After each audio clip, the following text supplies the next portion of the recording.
If you could spend a moment with some remarkable people and discover what their life sounds like, what would you ask? Welcome to Are We On Air? An audio encounter. I'm Arman, and each episode will feature one conversation with an inspiring friend of mine who will share with us the soundtrack to their life.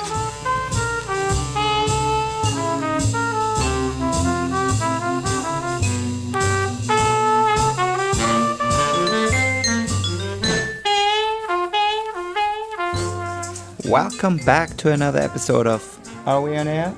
I am your show's host, Arman, and this week we have one of the greatest artists of our time on the show.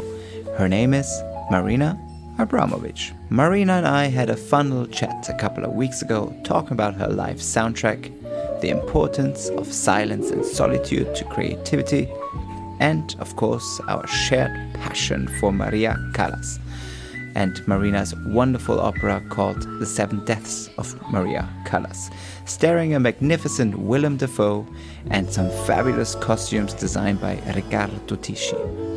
But we also talked about this new wave of young pop artists reaching out to Marina in hope to collaborate, from the wonderful Rosalia, and here a little shout out to Frank Ocean. We also talked about that viral moment from Marina's exhibition at the MoMA a couple of years back called The Artist is Present, when tears were rolling down her face. I would like to apologize in advance about the sound quality, as we had a couple of delays here and there, but that's just the beauty of living in a world where Zoom became reality. So, welcome to Are We On Air? This interview series is basically the approach to kind of find out who you are and your work, but through the medium of music. And of course, music plays a big role in your life, and I thought that would be a fantastic candidate to interview. And let's start with the beginning.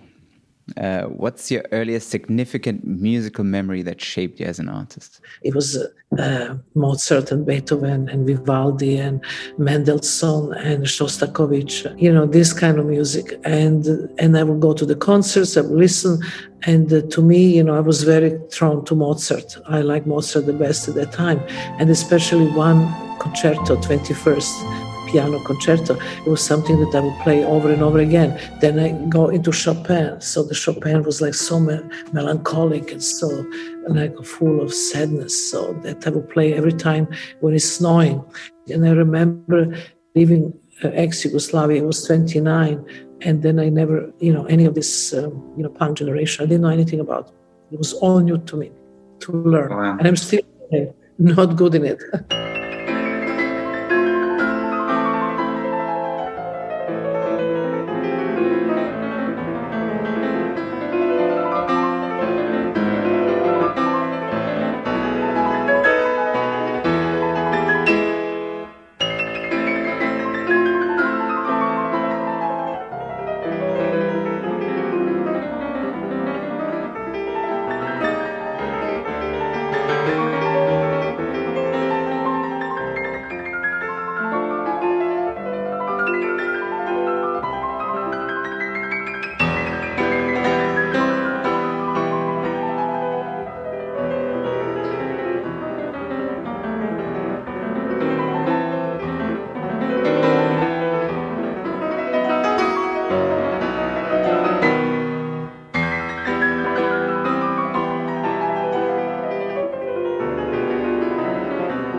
Never ending, like we learn on a daily basis, especially when it comes to music, and having knowledge of people like Norman around us, it's an endless pit of knowledge. And now there's so much, that you kind of avalanche of new information, and you have to digest and process. So I get to speak friends with the very young generation who actually like my work, and they contact me, like Rosalia.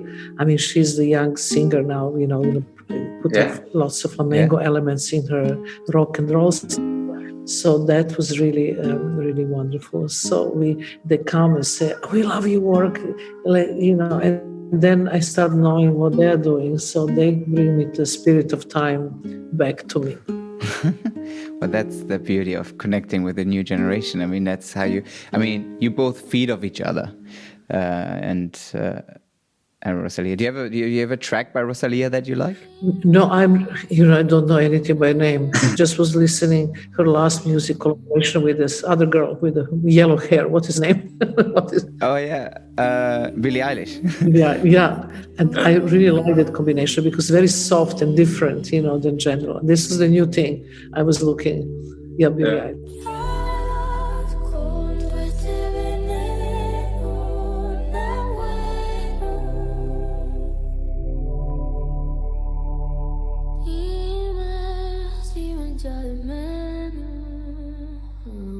Well, how would you describe yourself with 3 songs that played a role in your life or describe you? Oh, that definitely would be, Chavela Vargas. Do you know who she is? Yes, of course. And I love the piece called Paloma Negra because that's something to do with the passion and incredible, kind of a volcano of emotions. Because she have this very soft voice, and in the middle of the song, she just cracked the voice. It's like come from so much tequila and so many cigarettes smoked. Y agarraste por tu cuenta la parranda.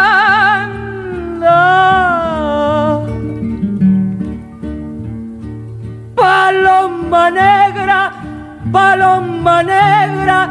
¿dónde andará?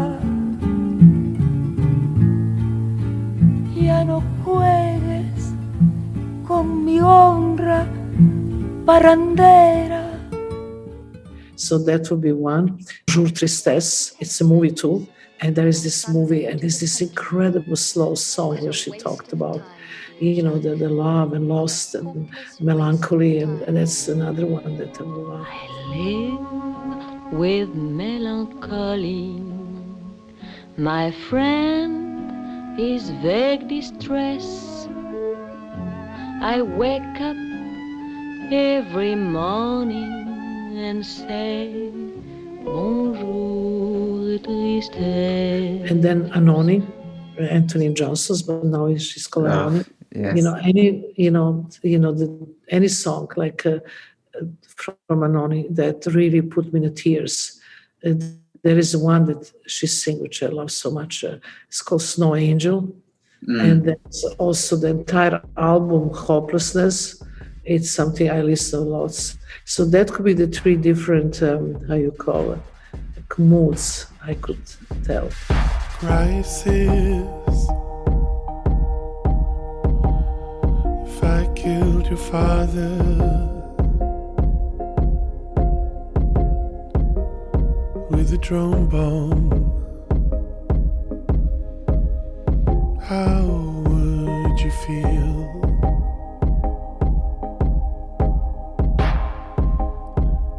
Crisis. If I killed your mother,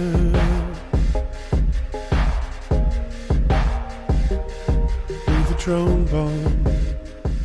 Beautiful. I mean, also Anoni with angelic voices, going back to the soft voices. But I like the Chavela Vargas, which is nothing to do with the soft. No, it's the opposite. It was totally opposite. And she was so, modern. She was one of the first lesbians with outspoken at that time in Mexico. That was not an easy situation.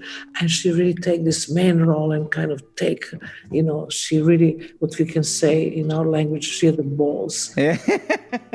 There was a great documentary about her that just came out, I think a couple of, maybe 3. Yeah. So, and actually it was wonderful because Almodovar really rediscovered her again. Because she was totally in a kind of obscurity, and then he brought her to Spain, and she really kind of flourished. Yeah, the way he used her music in his movies really took it to another level. I mean, you feel it even without knowing the language. You just feel the utter pain, But talking about music, I don't have kind of I have taste that is very big mix. Great. I definitely love. I love Zulu. I love the the Aborigine didgeridoo music. I love, Brazilian voodoo music. I love all of this very much traditional stuff. All the Indian, veena and sitar, and this kind of stuff. So I've been, and then with traveling, I pick up different melodies, different sounds, and then in real life, I love the Sagamoto, Ryuichi Sagamoto.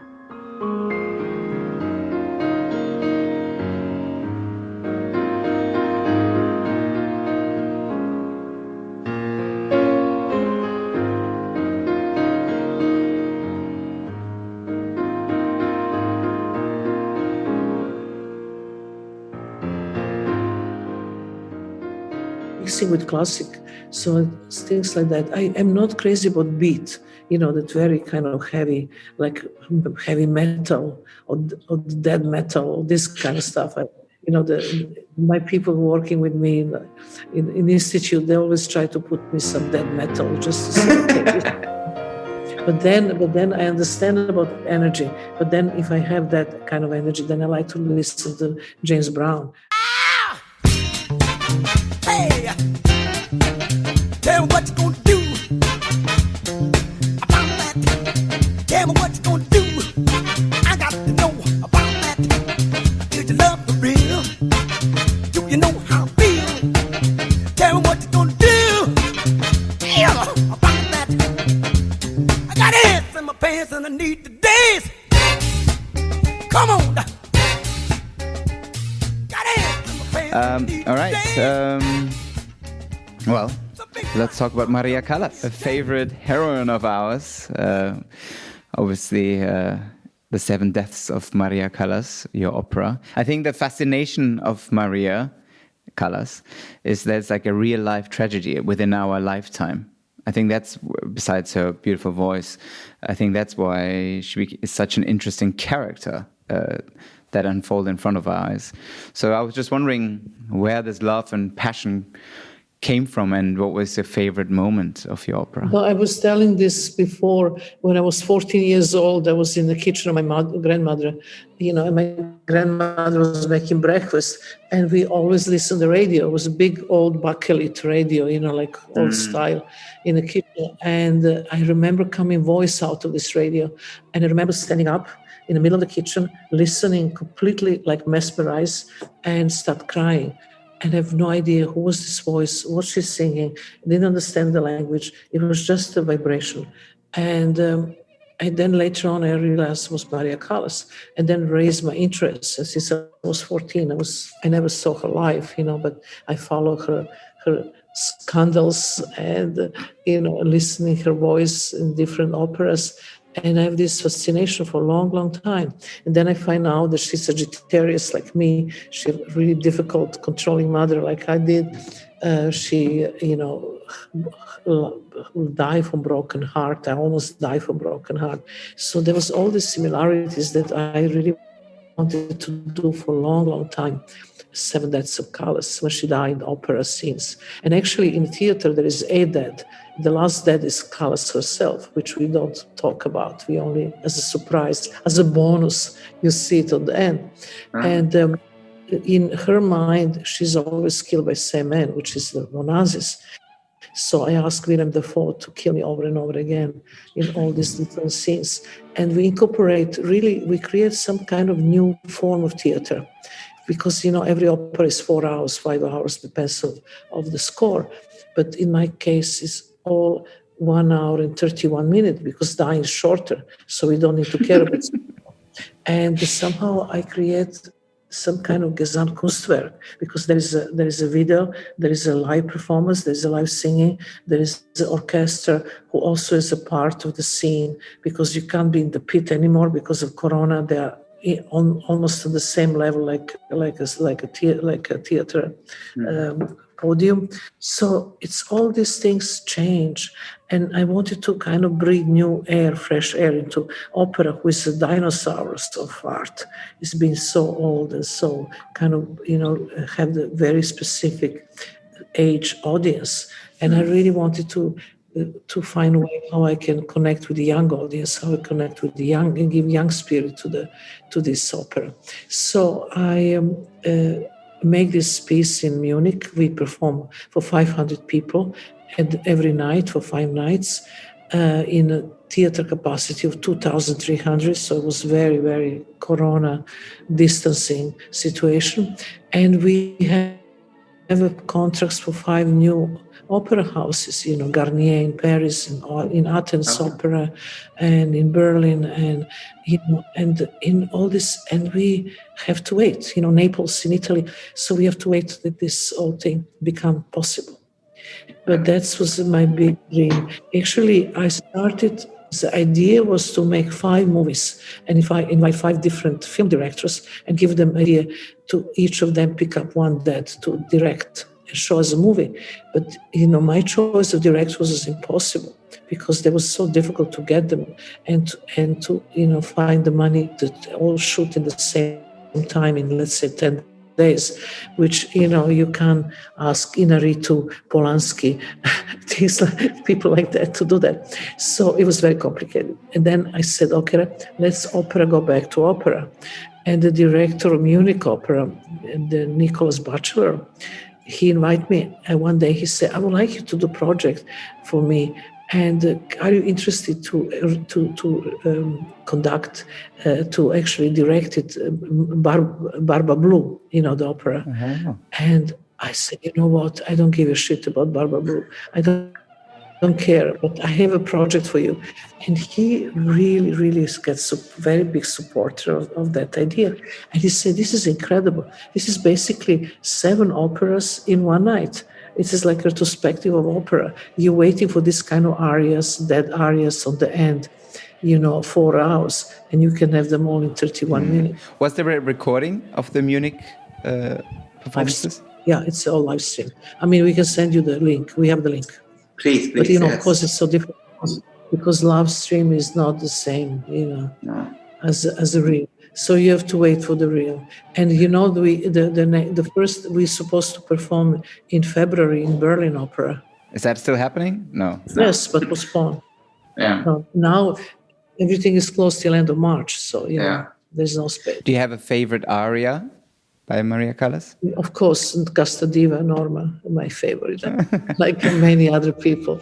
But also it's very complicated in this opera because in the beginning, every of these arias are sung by different singers, and I choose to have 7 singers who present 7 types of women, like sexy and Spanish and fragile and tender, Korean or Japanese, or the Viking and strong. So they all present in different actually types of the woman, dying for love.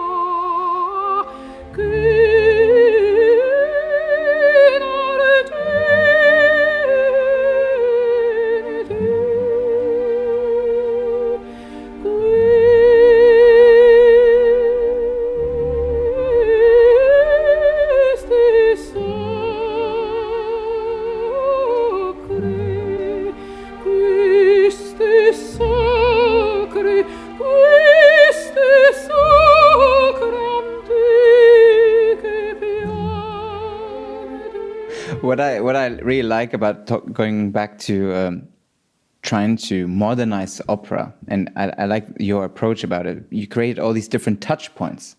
So having Willem Dafoe being in it, having Riccardo Tisci doing the costumes, I think having all these little elements creates a wider web, and hopefully also attracting a younger, broader audience. With Riccardo, I have a long history. Before this, we collaborated on another piece, which was, commissioned by the Opera Garnier in Paris. It was Bolero, and Ravel, Bolero, and the dance piece.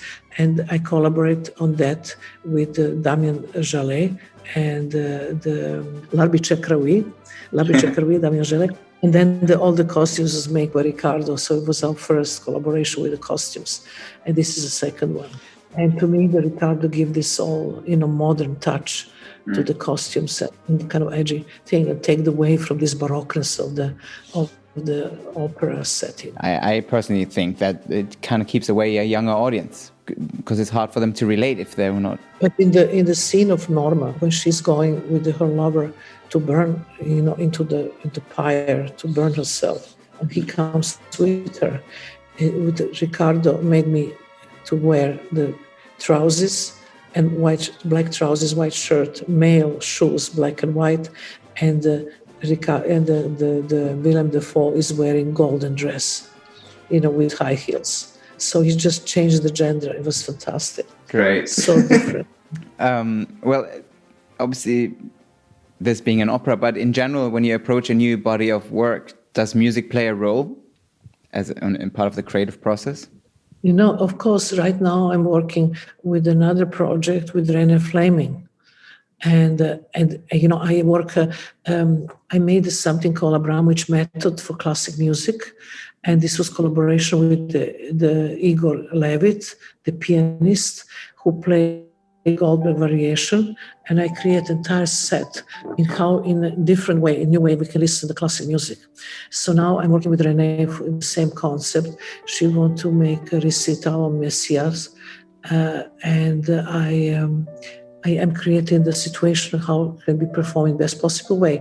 With Igor Levit, when audience come into the armory, it was in the armory, they have to put in their lockers the watch, the computer, and the telephone, and they get headphones who completely block the sound.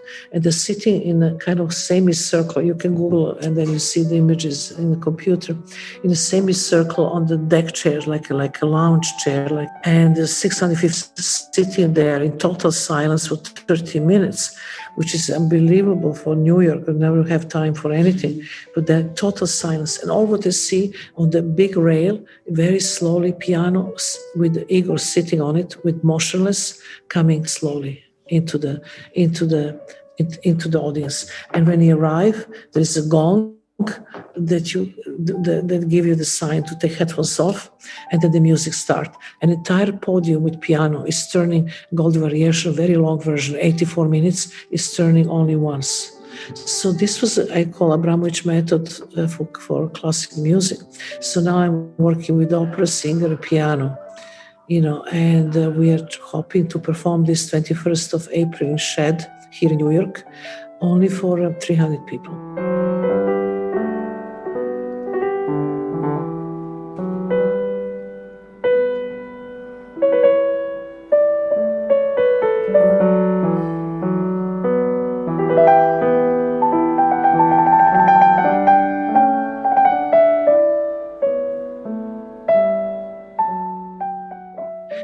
So I'm interested, I'm also interested to develop the Abramović method for the rock and roll. I would love to work with Frank Ocean. This is one of my dreams, because he's such a special musician.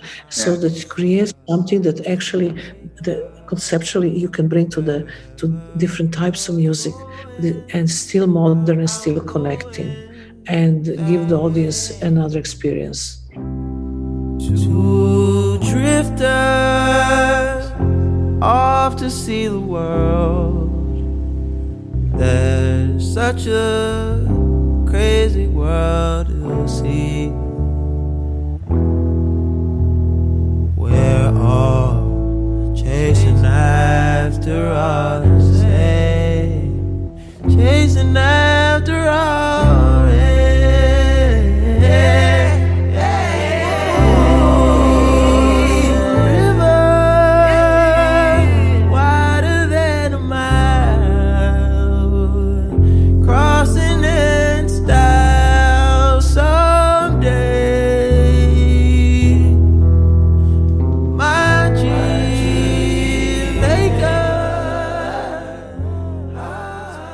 Again, going back to the point of having different touch points, and having a collaboration with Frank Ocean. I don't like to repeat. This is great. Having an audience, obviously right now it's more complicated, more difficult, and live stream, of course, is an element to show something, but it's not the real feeling. And going back to the artist is present at the moment, I think what made it, I mean, obviously that wouldn't be possible right now during the pandemic to do something like this with so many humans around you. But what was your understanding of that viral video, that viral moment of you and Ulay? How did you see it? But it's very simple. People react on the real emotions when things are not fake. And that was so real. You know, he was a guest of honor that I invited him, but I have no idea that he will sit there. So it was total surprise. And he's not like another visitor. He's somebody I spent my life with. And it was a big love of my life. So I break all my rules and I, put my hands in the front to touch his hands. And this was so emotional. Like it was my entire, 12 years of my life was just like crossing in the front of me. And this is like 3, 4, 5 minutes. And we have 17 million viewers.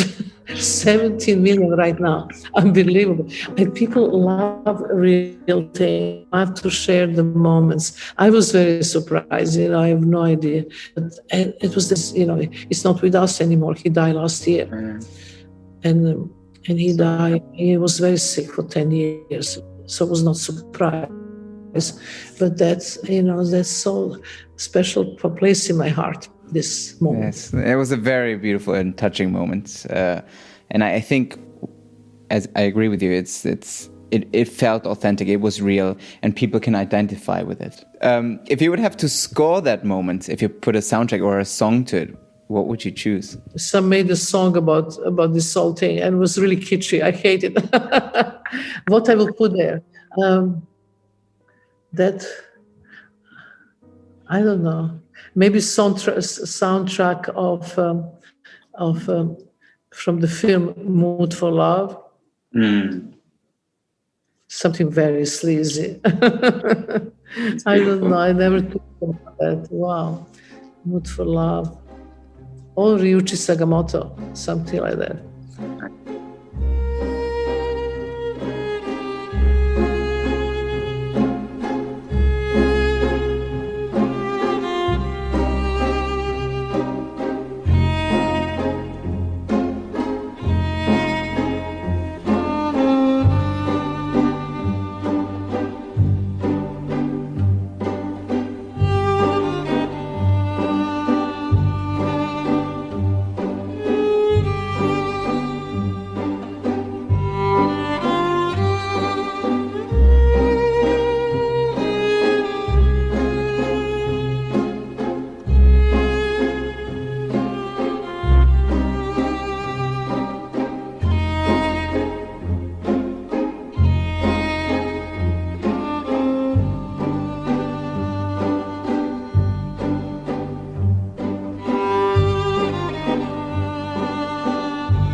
Well, the pandemic kind of forced us to be alone and away from people. How important is solitude and silence to creativity? A pandemic for an artist is so much less problem than for the rest of the people, I think. Because in order to create, we need solitude and we need less people. So now it's extreme, it's really extreme. But I don't know, I have so much work to do. I'm working on the books, I'm working on my writings, I'm now developing this work with René Fleming. I just done the big Sky Arte TV show, which I directed and conducted and narrate 6.5 hours on performance art, history of performance, made in my library. I present 63 artists from the 34 countries, which for every kind of region of the part of the world, so that anybody who never knew about performance art now know, how the performance art influenced theater, film, fashion, performance artists, which very hardcore, working on political, social, the subjects. It was just a huge work to do. Hello, I'm Marina Abramović. For Sky Arte, I want to make something unique. Not 5 minutes, not 10 minutes, not 25 minutes, but full 5 hours of program. I want to have performances of young artists that never been seen before. I want to show you the material from the past, present, and future of performance art. I want to make original piece just for Sky Arte, and I want the public to participate in interactive program that I'm creating for them. In this moment, we are living in difficult time of coronavirus. People are afraid of isolation. They can't plan anymore their life. Art have the possibility to give the public bigger picture, to elevate the spirit, and the most of all, make them human again. It's coming soon. Then I made the opera, and then I made the live, the augmented reality, mixed reality piece called The Live. I believe that art of the future is art without objects. It's just pure transmission of energy between the viewer and artist. To me, mixed reality is this answer. So basically, if you're restricted to communicate performance with the audience, there's so many other forms of art that you can embrace and be creative. And I am just finding more and more new ways. So never have time really to sit around and complain. That's great. I mean, it also kind of forces us to think differently and outside the box and having a creative. But also you can meet people. So now I have these things that I can make the lunch at home, and the people who have to come, they have to make a test in the morning, and then they come with test and then have lunch with me. So they're very safe. And so that's always possible. And I just got the first vaccination. So I'm getting second one in 1 week. And so it will be probably easy. One good thing about being older, you have more privilege. At least now I'm privileged to have vaccination in the first round. You have to wait. You're too young. Yeah. Hopefully it will ease up this year. I hope for that, so we can be together again.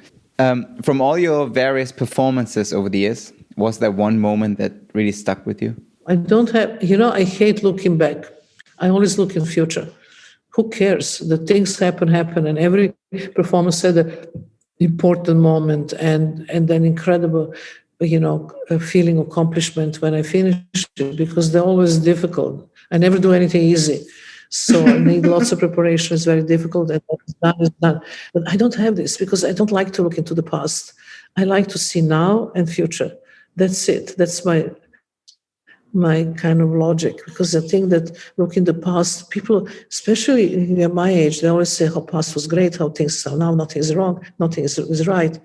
I don't think so. I think every day is a new experience. We have to embrace now, here and now. Past happened, and nothing we can do about it. But does the past not also influence what we do today and tomorrow in one way or another? It shapes us or leaves us scars? Past is you learn. You learn from the past, and you from everything you've done, you brings you to a new direction. Every performance brings me a seed of the new idea for the next one. But you have to go through this. So I think I don't know. Past is like reading old newspaper. Why I should do that? Yeah. Well, have you recently discovered something that caught your attention in music or art or film? I'm not going out to see new things because they're nothing new. So what I'm looking right now, I'm very much looking into some, I have the series of, I look lots of movies. Mm-hmm. And now I'm looking the film noir, French film noir. I'm just been study Louis Malle. Then I go to the Godard, and looking looking the things that I look once and I forgot about them, and looking them again. Japanese movies, I like Ozu because he's a fantastic filmmaker who actually nothing really happened. It's like coronavirus right now, but in Japanese style. The family eats. The woman wash the dishes. Somebody says something, then there is silence, but fantastic. So kind of, match the mood of here and now. I love that. Well, to go slightly more intimate, what's your go-to falling in love or heartbreak song? But falling in love, heartbreak is together. You can't separate. Every time you fall in love, finally finish was any other reasons, good reasons, bad reasons, and then you have heartbreak. It's like, normal cycles. The most important thing is that you don't get scared and have the courage to fall in love again and again and again. Right now, I'm perfect. I'm in love. I don't know what's going to happen. The love and suffering goes together, but you should never leave the courage. You always have the courage to fall in love again, because that's important. People after heartbreak, they don't have courage anymore because it's too painful. But being in love is more important, and pain is part of it. And right now I'm in love. What song would you choose for your current feeling of love? You mean like for the feel, like Elvis Presley, like a blue moon, something really cheesy. Blue moon, you knew just what I was there for.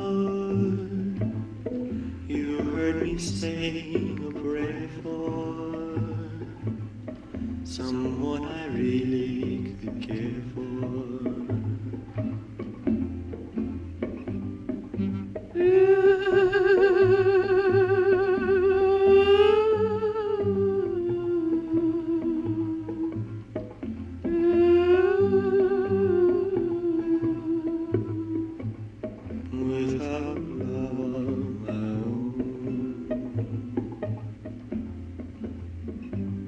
Blue moon, you saw me standing alone.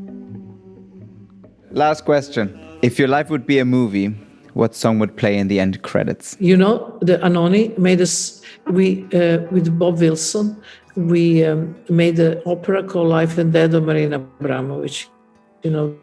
Bob Wilson asked me to play myself and my mother, and Anoni made 11 songs for that. My Spirit is Going Out, which is a wonderful song. It's called Volcano of Snow. That's the song I would like to play, Volcano of Snow, when everything is falling. Marina, it's been a pleasure. I have to go to work.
Thank you for tuning in this week. If you want to listen to the full playlist, visit areonair.com or our Spotify channel. You can also find us on Instagram and on YouTube at areonair. And a big thank you to my wonderful team at Studio Neu. I'm Arman, and I'll speak to you soon.